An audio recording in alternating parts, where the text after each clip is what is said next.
que si on lit la Torah en grec, on est yotze. Je peux lire la Torah Shabbat en grec. Vous saviez ça? Incroyable. Et les Chachamim nous disent que la mentalité grecque, c'est la plus proche du Kodesh. C'est pour ça que c'est aussi vicieux.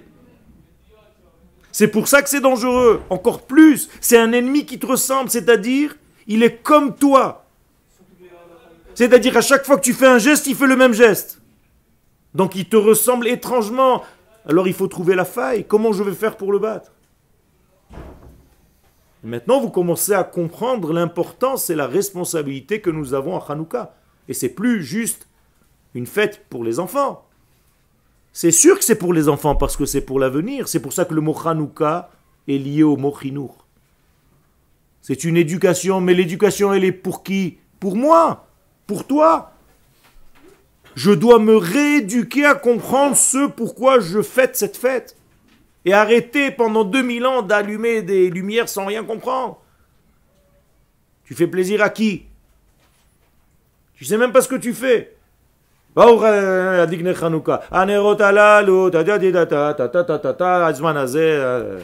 Donne les beignets. Et tu peux continuer comme ça pendant 2000 ans. D'ailleurs, c'est ce qui se passe. Pourquoi on s'en sort pas? Pourquoi c'est aussi lent le processus? Parce que malheureusement, on est devenus comme des robots de tout ce qu'on fait. Et il est grand temps de commencer à réfléchir à nos fêtes. Il est grand temps de réfléchir à ce qu'on fait et à comprendre le sens profond des choses. Peut-être le secret il est caché dans les fricassés, non? Peut-être c'est caché dedans. Le secret, il est caché dans l'huile. D'ailleurs, tu prends un beignet, tu mets juste une veilleuse dessus, il peut durer 20 jours, pas 8. Tellement il y a de l'huile.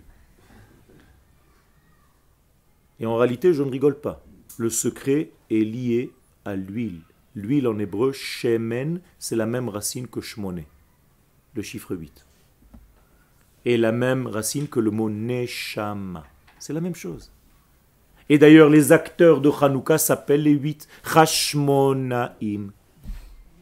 Donc ils sont tous de l'ordre du 8. Imaginez-vous un combat entre un homme qui est de l'ordre naturel et quelqu'un en face de lui qui est de l'ordre du surnaturel. Il ne tient pas le type. Il se met devant lui, l'autre il est déjà derrière lui. Paf, il lui met un coup dans la tête. Il se tourne, l'autre il est déjà de l'autre côté. Il ne peut pas l'attraper, il ne peut pas le voir. Il lui échappe, il lui glisse entre les mains. Ça, c'est la force d'Israël. Regardez comment c'est extraordinaire et comment il faut lire l'histoire et la géographie avec la modernité. Pendant le mois de Kislev, ce n'est pas par hasard, on reçoit le premier avion de combat qui s'appelle Adir F-35, qui est un avion furtif, on ne le voit pas. On ne l'entend pas. Il est rempli de technologies inouïes qui nous donnent, Bezrat Hashem, un avantage de 40 ans. Il a un système informatique à l'intérieur qui peut avoir des informations comme si tu avais 200 personnes sur des ordinateurs. Il touche ses cibles sans jamais rater aucune, avec une précision de 1 cm sur des kilomètres de distance. Un truc qui fait peur. On ne comprend même pas. Et qui a rempli toutes ces données informatiques? Israël. C'est-à-dire on a pris un cli et on a mis toute l'intelligence à l'intérieur, Bli Ainara, et on le reçoit pendant le mois de Hanouka, c'est-à-dire le mois de Kislev. Ça vient nous aider parce que dans ce monde dans lequel nous sommes, il y a encore, jusqu'à maintenant, un combat qui doit être aussi physique. Je te rappelle, en passant, que les Hashmonaïm sont sortis se battre avec des épées. Ils ne sont pas restés à la yeshiva en train de faire comme ça.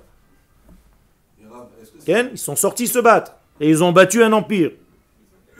Alors que c'était des kabbalistes, tous, Et ils auraient pu se dire, on va faire des cavanotes et c'est fini. À quoi ça sert de prendre des armes? Mais ils l'ont fait. C'est-à-dire que Hanouka, c'est une fête double, où le miracle est non seulement sur la fiole, mais sur notre capacité aussi de gagner la guerre. Et c'est pour ça que c'est une fête de la fin des temps.